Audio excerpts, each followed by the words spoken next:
This is Crew Talk, the podcast of Bombers CrossFit, where we build healthy humans. We're talking strength, discipline, mindset, community, real training, real nutrition, real results. If you're ready to level up inside and outside the gym, you're in the right place. Hey guys, welcome back to Crew Talk, the official podcast for Bombers CrossFit, where we build healthy humans. And today's guest has one of the more relatable stories that we've had on this show. She never played sports, never really considered herself an athlete, and was so nervous about trying CrossFit that she actually started in long-range bombers just to avoid the weightlifting side of things. Fast forward now a few months, and she's stacking up skills like pull-ups, handstand push-ups, rope climbs, ring dips, and now she's working her way towards a ring muscle up thanks to a bet with Coach Ryan. So this conversation is really about something bigger than fitness. What happens when you stop saying I can't and start surrounding yourself with people who say you can? So let's get into it. So Kate, thanks for joining us on Crew Talk this week. Let's start off, get to know a little bit about you, where you're from, what was your family like, that kind of thing. Okay. I'm from Orlando, Florida. Kind of a big family, one of 10. So one of 10, really? Yeah, 2 girls, 8 boys. Wow. But it was nice. We spent a lot of time outside, a lot of time in the water. Mm-hmm. I didn't do any like actual team sports or anything. Sure. But we did a lot of swimming, skiing, kayaking. Wakeboarding was one of my favorites. So anything on the water, we probably did it. A lot of diving. So you grew up in Florida. Where at in Florida? How close to the coast? Central Florida. Central Florida, okay. We were right off of Marina, so right on the coast. All right. So you went to the beach a lot. Around the water all the time. Yeah, we lived there. So. What's the age spread of your brothers and sisters? Are you the youngest, the oldest, middle? No, I felt like right in the middle of the pack. Okay. The oldest is like 40, so about a 20-year difference. Wow, okay, all right. But, yeah, not all biological, though, so all over the place. Yeah, so. It's families nowadays, right? You know, that's, yeah. Yeah. So,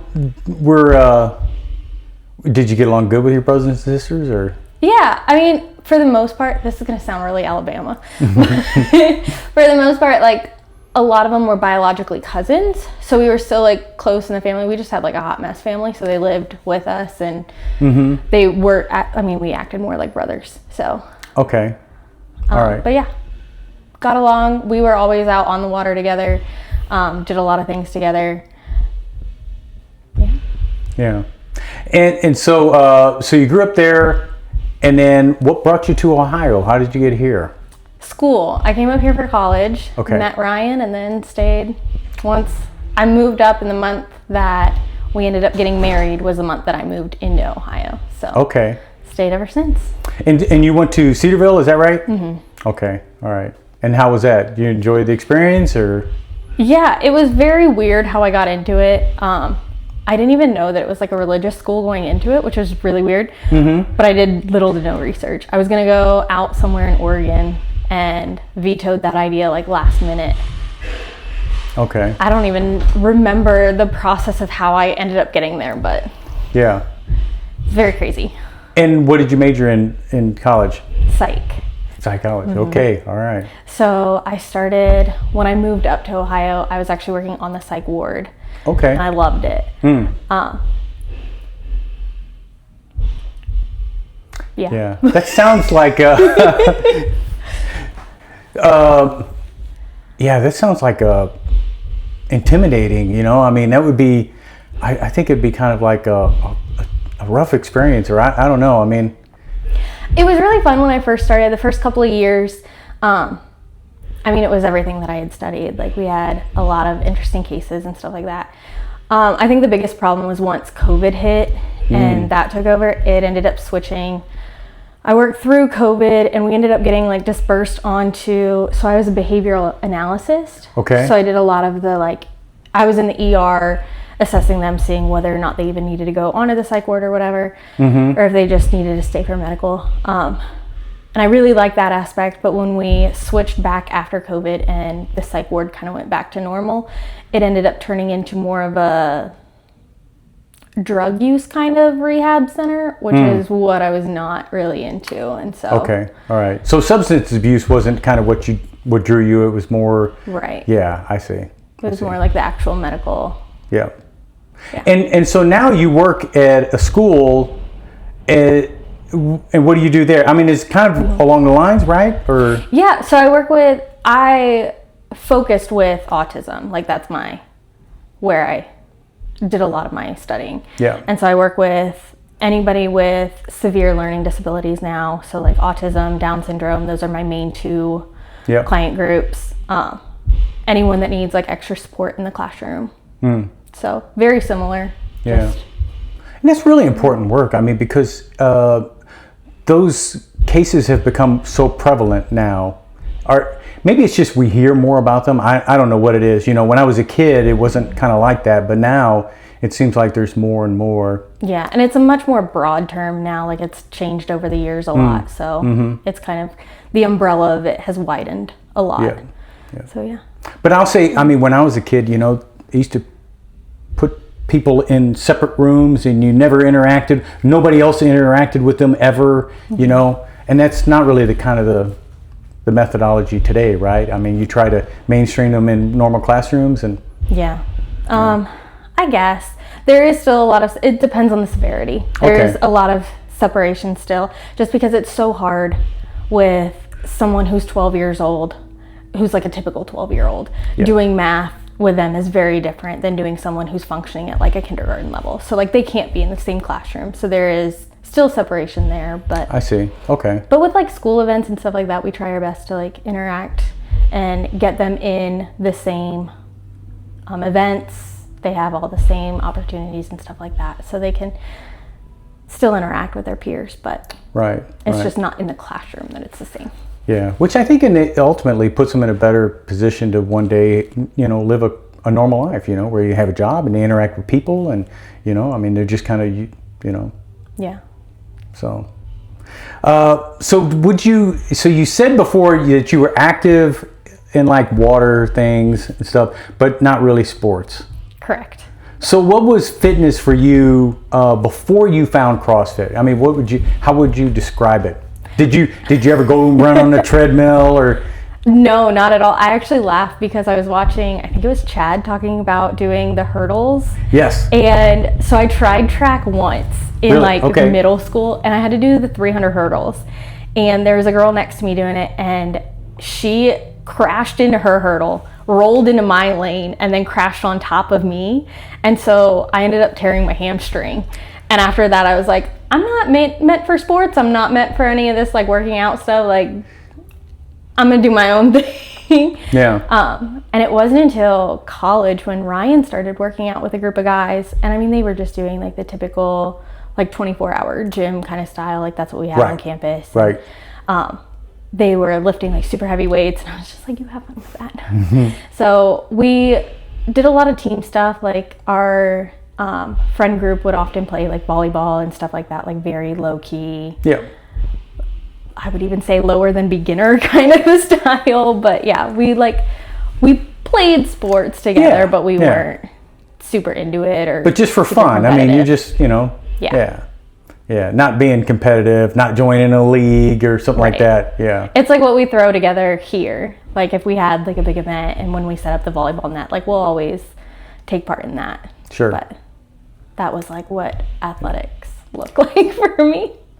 And so did Ryan find CrossFit first and then did you guys come together on the first workout or? No, he came here for a while. Okay. I think I was still on night shift. Our first year of marriage was like very chaotic because right after we had graduated, he went into grad school immediately. And so this summer that we got married, I ended up getting like 3 or 4 jobs back to back. And so he was the one doing school and then coming to CrossFit a little while after. And he would always come home and tell me about like, oh, Andy thinks about this for me. And Andy wants me to do my L1. What does that mean? Yeah. And I'm like, sure, like you do you, if you're enjoying it, sure, whatever. But eventually was like, I wonder what's actually happening out here. So I ended up coming to one of the classes, and I just wanted to like watch him and see what was all going down. Yeah. But I was talking with Pete, and Ryan was like, you've done a lot of like endurance stuff, like with swimming, like maybe trying out for long range first, seeing how that goes. And so I did a couple classes, and I'm not gonna lie, like my first thought was maybe if it's, oh, you just go out for like a couple miles, like he'll send you out on this bike trail and talk to you about your time when you get back or whatever. I can just like hit the trail, walk when I need to, and then when everyone else is turning back, I'll just join the pack and run back at that point. I didn't realize it was, no, somebody's watching you constantly. And then I was like, oh no. But no, I ended up loving it after that. And then...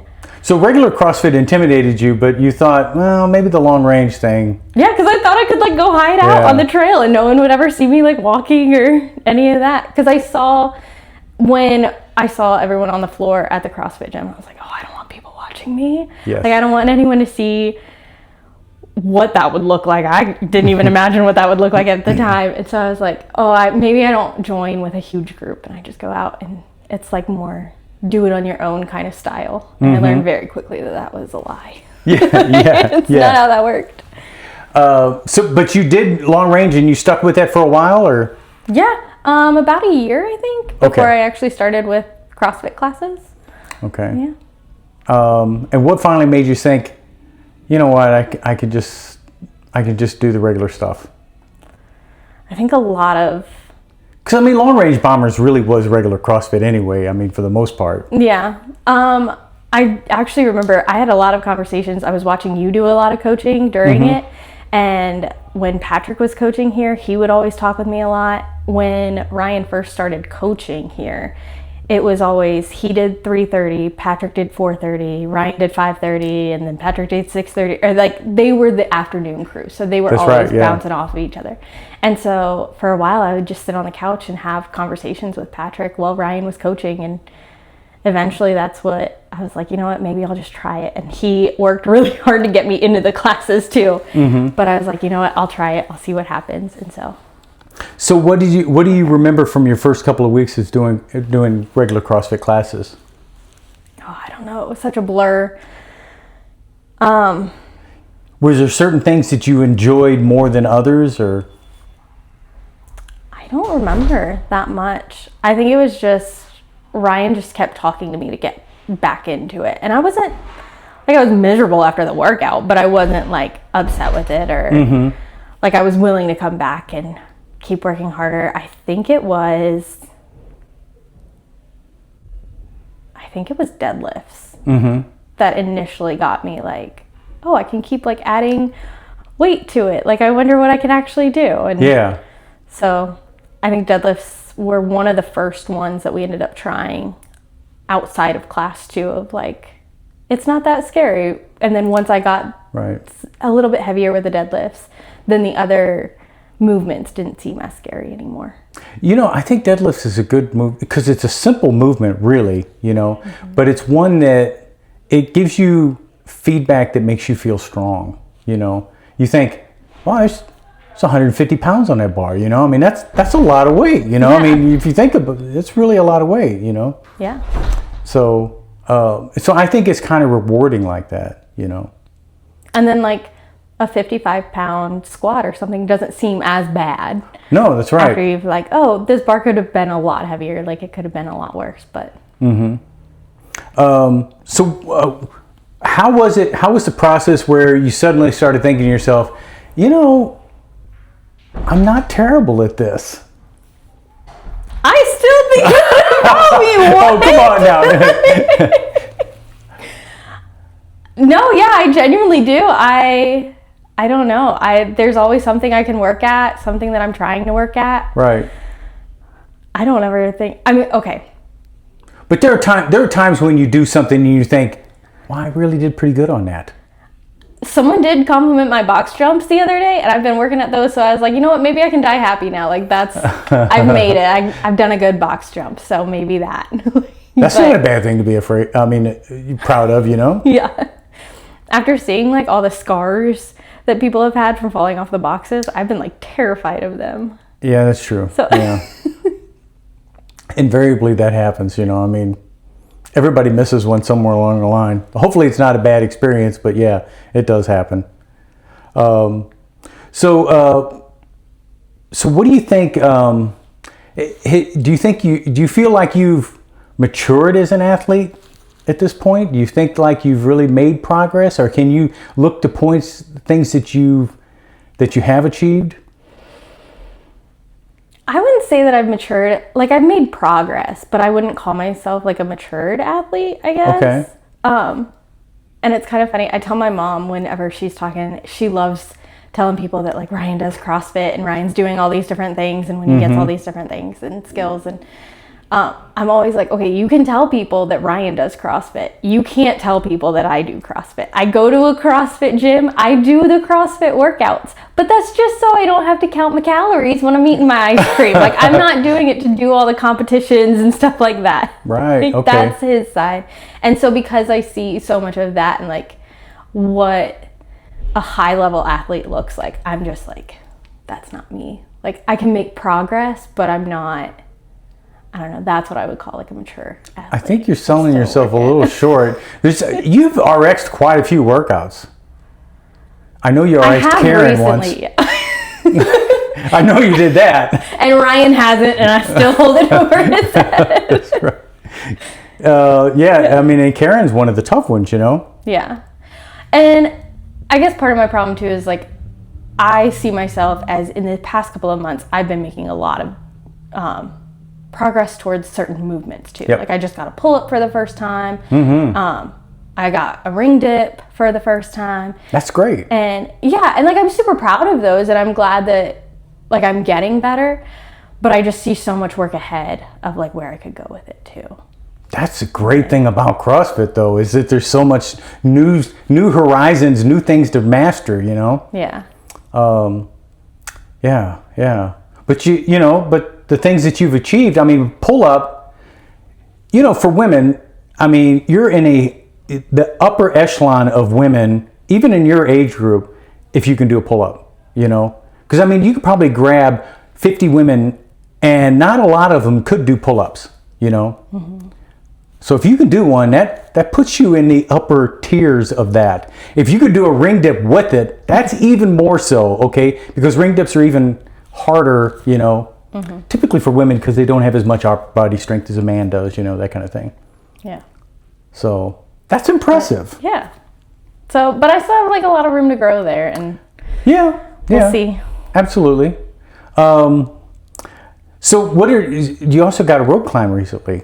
Yes. That one was terrifying. And I'll never forget, I got to the top, and Ryan worked so hard to help me get to the top that then I looked down and we both realized we've never worked on getting from the top to the ground. And so I kind of just held on real tight, and like I just started shaking, and then Ryan, I see it in Ryan's face of like, oh no. But after a while, I mean, poor Will, I swear he walked over just to like stand under the rope just in case I fell. And I was like, if I come down from falling all this way, like we're both getting crushed here. But after that, I think we were in a 4 or 5 round workout thing, and that happened on round number 1. And I just remember going up for round number 2, and I'm like, okay, I know I can get all the way up there. I got to get a lot better at getting all the way down though. And on round number 2, I was on my 2nd rope climb, and then I was on my 3rd. Next thing I know, I'm on my 4th, and I'm like, where did these come from? Yeah, exactly. You know, we did legless rope climbs one day, and I thought, well, I'll try it and I'll see if I can get up, and I got up to the top of the rope, and then I was like, now I'm up high enough that I really don't want to fall from here, you know? And so it's like, how do I get my legs back on the rope now to come back down, you know? But yeah, it's a little intimidating, but so I like that though. I mean, rope climbs, that's a great skill, you know? Had you ever climbed a rope before, or like in PE and like middle school or something like that? I always hid to the back so that I never had to do any of that stuff. Really? Yeah. And we had a pretty large class too, so I don't know how bright red hair could fall to the back, but I did it, and I never had to do a rope climb or anything like that. I never had to do any of those tests. I don't know how I worked myself out of those or how I got out of those. Yeah. But never had to do any of those kind of tests. But Ryan's been having me doing this pull-up program. Right. In order to get the pull-up, and now he wants me to work towards multiple pull-ups. And so he's like, this programming should help with ropes, even though you've never touched a rope. You at least know you have the pulling skill, and it worked. So have you been able to string together pull-ups yet? Or when you did a pull-up, is it a strict pull-up or a kipping pull-up? Strict. Yeah. That's always the best way to start. Well, I started with kipping, but I never got more than like 3 or 4. The kipping swing is what throws me off. But I ended up getting 2 strict pull-ups. Okay, back to back. That's great. And then after that, I went back to trying kipping, and I did it. I ended up doing a half Murph with kipping pull-ups. Yeah. So I got 50 out of nowhere. I'm like, I don't know how that worked, but okay. You get a little bit of strength from strict pull-ups, and suddenly, that's the thing about kipping pull-ups is once you kind of figure that out a little bit, you go from being able to do 2 pull-ups to being able to do 30 pull-ups, you know. It's like it grows that quick, you know. I hope. Yeah. I've been stuck at 2 for a while. So you mentioned a couple of times Ryan. So you like when Ryan coaches you? Yeah. Depending on the workout, I either like him in class with me or I like him as my coach. But I really like having a lot of different views, so I try to be in the same class as him. So you get a different perspective in addition to his? Right, yeah. Yeah, okay. You know, I will tell you that now my wife doesn't do CrossFit, you know, but she has been to CrossFit a couple of times. She's been in classes that I was coaching, okay? But I don't coach my wife, okay? I've heard that a lot. Like, not a lot of people are either in the same class as their spouse or wanting to be coached by their spouse. Yeah. And I don't think I'd be here without Ryan. See, that's great. That speaks to your relationship being, you know. See, in my relationship, it just shows that I know my boundaries, okay? That's one area that I stay away from. But that's great that you're able to take coaching. You know, whether you're being able to take coaching from Ryan or from other coaches as well, I mean, that's really a great benefit to being able to progress as an athlete.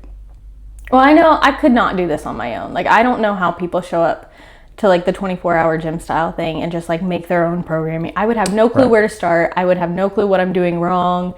So I rely heavily on the cues and on the coaching, and I would be lost and probably have something broken at this point if I didn't have all of that. So I know to rely on that. And I mean, I trust the coaches here, and I've seen them work crazy miracles with some of these athletes. So I'm like, you know what? I know I'm doing something wrong, so I'm just going to trust them. Yeah. So you talked a couple times about community in the gym. What does the community of the CrossFit mean to you? Oh my goodness. It depends on, it's crazy that it changes per class. And the classes that I'm typically in, there's a lot of encouragement and a lot of support that like you just wouldn't get somewhere else. And so there are so many people that I've met who just randomly, I've like gone and looked up on the leaderboard what their names are when they sign into class, and then I'm like, oh, okay, I know to cheer for this person then, or I know this person's name now, I can cheer specifically for them and whatever. And then just talking with them afterwards of like, this is what I'm working on, and like, this is what I thought was really hard in the class. Just getting to know them that way and getting to kind of like see where they're at as an athlete too. And then like, okay, if they're working on something that I'm also working on something, we can do it together. And I couldn't do anything without having a buddy to work on with it. Yeah. Like, if I had to do it on my own, it just wouldn't happen. Yeah. I think that's one of the real strengths of CrossFit. So now you said before that you like to kind of like sit in the back a little bit. What about in a workout when you're kind of like struggling and people come around and start cheering you on and stuff? Do you like that attention or do you not like that attention? No, not at all. I'd rather be the one cheering on somebody than having them yell at me. Yeah. There's something about like someone watching you in class specifically, or like at the end there was, especially when Ryan did get mad at me at the very beginning when I started CrossFit because of if I were the last one going in a workout, I'd just be like, nope, I'm done, I'm out, I tap out. Like, Yeah. I cut myself off short so that I wouldn't have to be the last one out working there out, moving. so that no one would like look at me.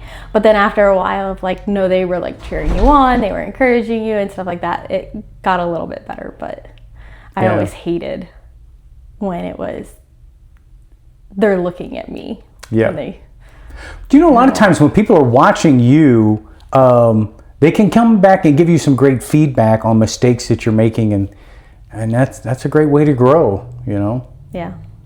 So I like people watching me and kind of like calling out things that I'm doing wrong, you know?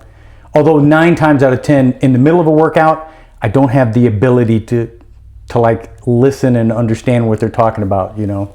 I guess that's fair. When it's like afterwards, I guess that's fine. But yeah, in the middle of a workout, there's no way I could process it and change it.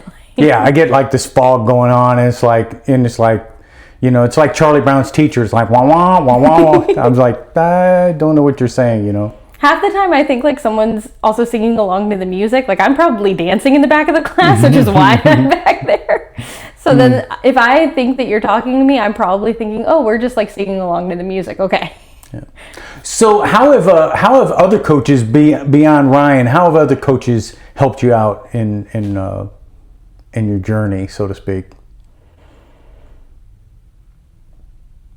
Or maybe other athletes. Have other people kind of like bonded with you and given you the encouragement to jump into a class when you mentioned Coach Patrick, you know?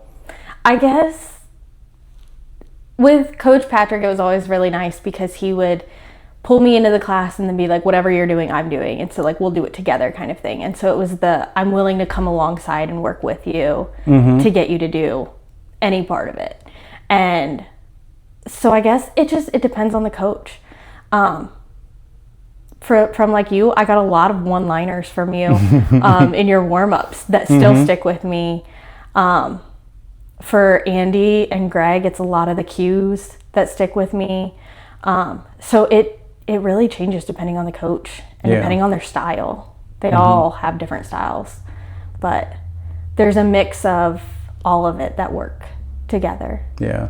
Do you like the encouragement more, or do you like the you're doing great, but if you did this, it would be better?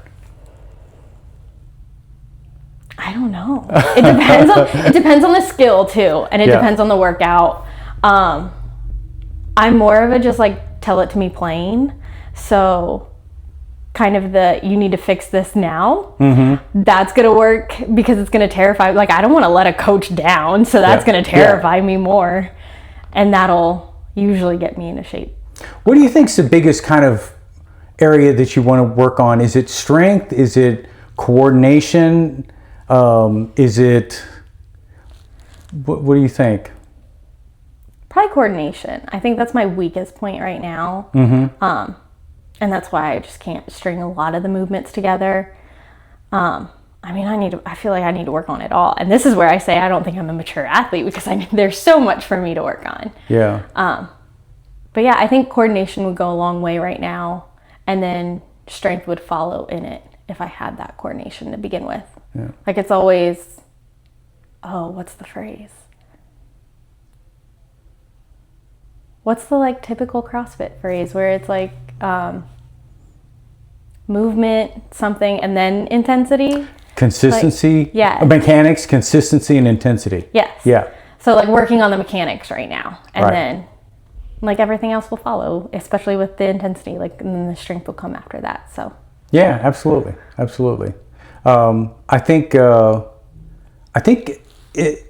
coordination, but you know, when you've got a lot of things that you want to do, if you have a little bit of focus, like you were talking about, you're on a pull-up program, which is kind of like a family of skills that if you focus in the lower levels of that, it's going to branch off into a lot of things. It's going to help you get towards a ring muscle up or rope climb or bar muscle ups or chest to bars, and all of those things kind of branch off that basic movement, you know, like the basic kipping swing, you know.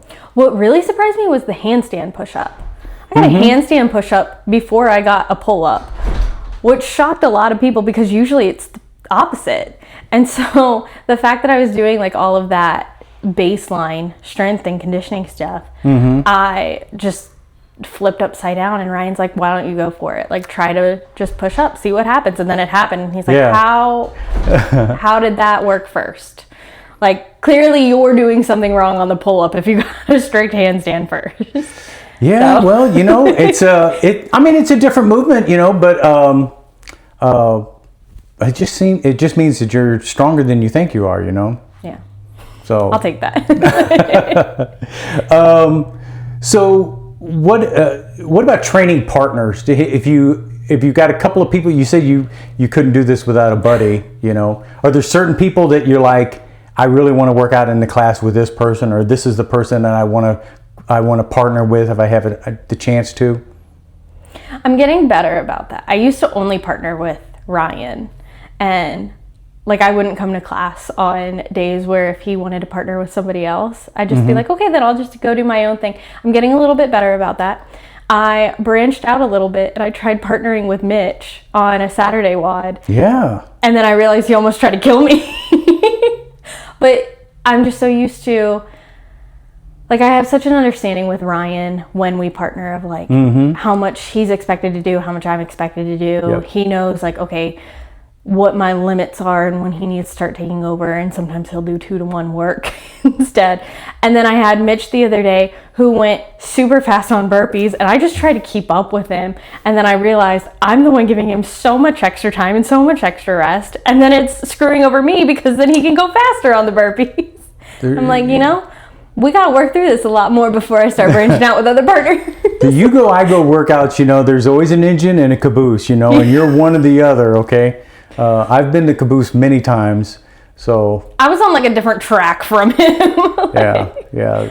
I did a workout with Greg one time, and yeah, it was kind of like that. And it just kept getting worse and worse and worse. Every round, I kept getting slower and he kept getting faster, and it was like, yeah, this is not working, but.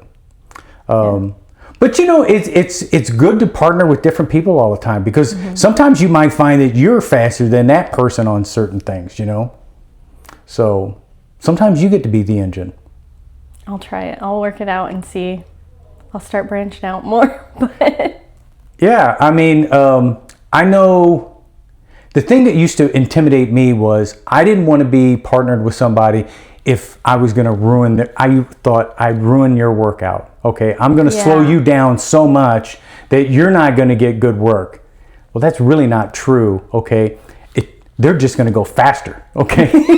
And so it's not going to ruin their workout. It might ruin my workout, okay? But it's not going to ruin theirs for the most part. I guess, yeah, I've had the same mentality where, like, when Mitch needed a partner, when we realized we had an uneven amount in class, and I was just on the side, and I was like, look, I'll be your partner at the very last, like, if you're absolutely sure you don't want to do this alone, or you'd rather do half by yourself or whatever. And he's like, no, it's fine. And I was like, I don't think this guy knows what he's into. Like, I'm about to, like, wreck his life because I was worried I was going to ruin his workout. Yeah. And so then to just have that push back and forth, I'm like, yeah. Maybe we'll see if I can push somebody, but. Definitely. Then next time you're in a class, just randomly grab somebody and say, I'm going to partner with you.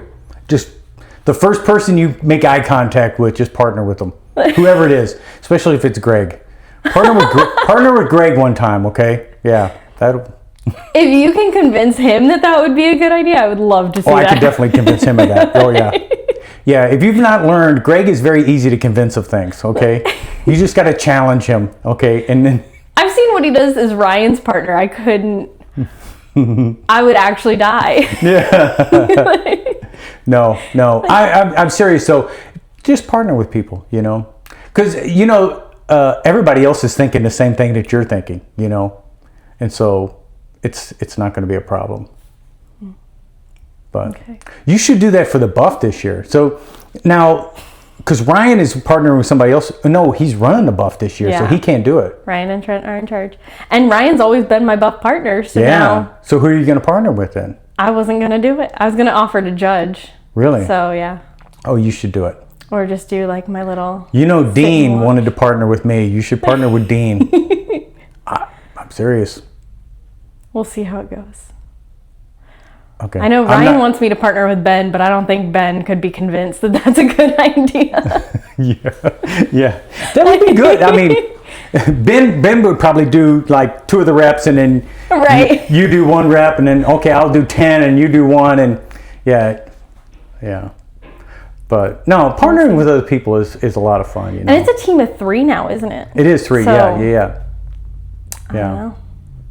No, I think it'd be awesome. See how it falls. Yeah. So what do you think is CrossFit has taught you? Is it anything that you can apply outside the gym? I think for sure the like hard work aspect of it can be. Like, I mean, the whole phrase of like when the going get tough, the tough get going. And when you're halfway through a rough WOD, to like keep the mentality to keep going strong on it. I think that can be foundational to a lot of aspects of life. And I think it can work either way. Like if you come in to CrossFit with that mentality, you can stick out the hard workouts. But also if you leave CrossFit with that mentality, you can stick to a lot of life with that. Yeah, I think it's important to know that you can do hard things, you know, whatever it is. You know, it could be, you know, just a project at work or something like that, or dealing with a coworker or whatever it is, you know. Yeah, it's important to know that you can do hard things. Yeah. And there's like the communal suffering, like the way the coaches have talked recently about the whole, you're all suffering together, you're all in this together too.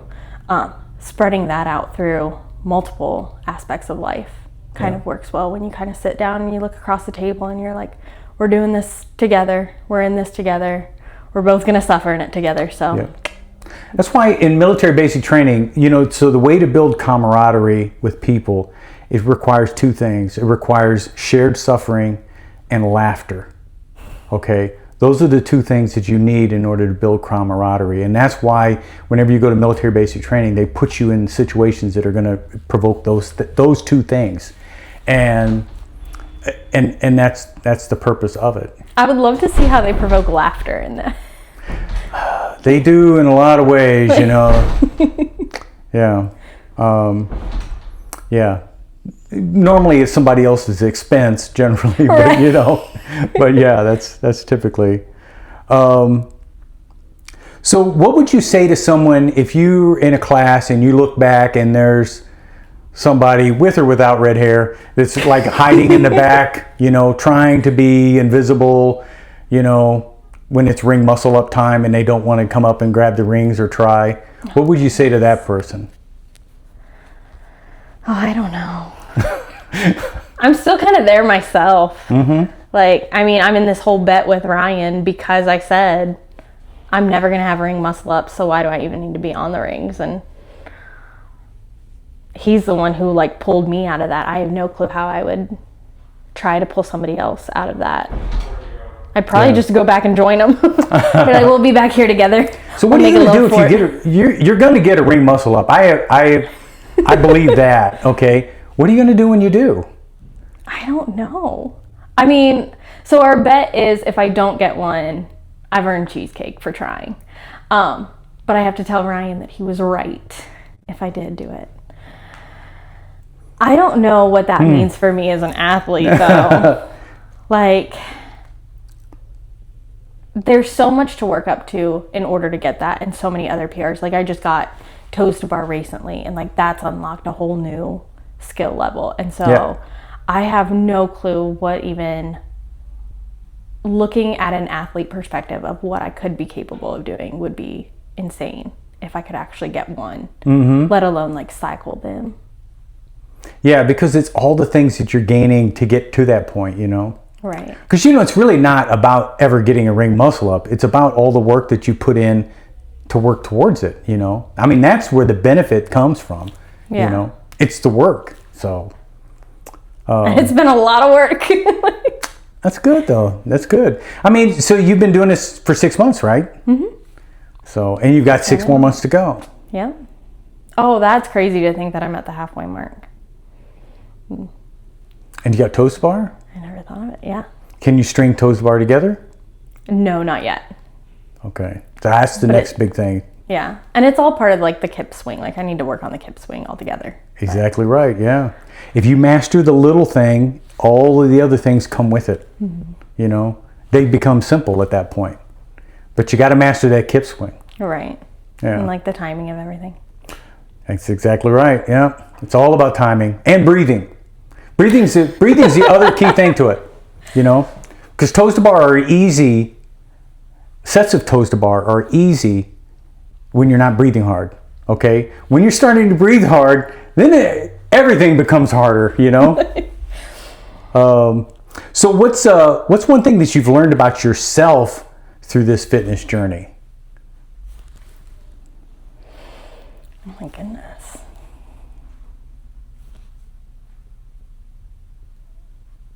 I don't know. I don't think anything new necessarily has come, but I think a lot of ideas that I've thought have really been shown. Like the whole I can do hard work has really come through in this. Like I would always tell myself that, but now I like actually believe that. Yes. I don't know if it's new information though. Yeah. No, I think that's exactly kind of what you've been getting at this entire conversation, is that, you know, yeah, you can do hard things, you know. You're more capable than maybe you thought you were. I think so. I think I'm even learning that now. I wouldn't have told you that coming into this. So. Yeah. I mean, that's great, isn't it? So let's go through a couple of, what's your favorite movement in CrossFit? Oh, probably like the overhead squat. Overhead squat. I don't know why. And a lot of people hate it, and I don't blame them for it. Most people hate it, yeah. Yeah. But I really like it. I like that it's just squatting, just with something overhead. You know, so it's weird, okay? So it just so happens that today I've done 2 podcasts. I talked with Greg earlier today. I asked him kind of the same question, and he had the same answer. No. And he explained it kind of the same way, okay? It's just squatting, but with something over your head. Okay, we've been hanging out too long. Definitely, but see, you guys are destined to be partners in the buff this year. What's your least favorite movement? Anything on the rig. Okay. And I think part of it's like the big scare of the pull-up. But I had my first tear during Murph, and I've been terrified. I never wanted to like tear my hand. I've always babied it. Even during the pull-up practice, I'd come off the rig not to hurt myself. But getting my first tear, I was like, no, it's not what I want. Don't you know CrossFitters are supposed to walk around with bloody hands all the time? I didn't want that. FYI, they're not supposed to walk around like that, but yeah. So it's not like the move. I think it's the rig itself that just scares me. Like, not the movements on the rig, but knowing that it comes with the torn up hands. Not necessarily. Yeah, it doesn't have to be that way. So Honus Wagner said, soak your hands in pickle brine. So, never mind. What's the current skill that you're obsessed with? I guess ring muscle up, right? Yeah, that and box jumps. So. That and box jumps. But you've mastered box jump.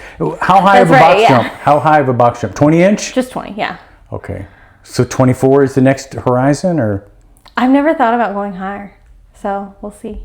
I might try to see how far I can get with like a straight leg box jump, see how that goes. But Ryan's been doing all of this pull-up programming for me, and then Ben has done a whole bunch of programming for me for like accessory stuff. Yeah. And part of that has been a lot of the box jump stuff. And so we actually talked a while ago about doing straight leg and like how that will help not being so scared of the actual box jump. So maybe I'll start working that into trying and see how that goes. Yeah. See if I can work up to 20 inches with a straight leg. That would be great. That'd be a great skill. Yeah. Because if you can do that, you could easily jump on a 24-inch box, or maybe even a 30-inch box. We'll start with 20. We'll 24. see where that goes. Okay, we'll go 24 first. All right. Let's not get crazy. Okay. So what do you think is the best, is the most likely by end of year? You're going to get a ring muscle up, or Ryan's going to have to admit that he was worried that he's less fit than you? I don't think I'm getting the ring muscle up by the end of the year. For sure. No. I think I'm going to get close. I don't know if I'm going to actually get it. I will be very surprised if I get it. Okay. But yeah, I genuinely went into this believing that it wasn't going to happen. So Why would he think that he's less fit than me? No, I said, would he think that? Would I mean, if you could get up there and do a set of ring muscle ups, then you might be able to prove that he's less fit than you.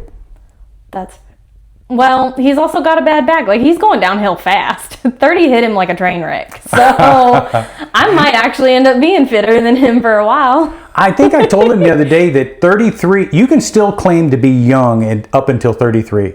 33, you've got to say, no, I'm full grown now. Okay. But so he's still young. Mm-hmm. So he's at the long end of young, but he's still young. Okay. Barely.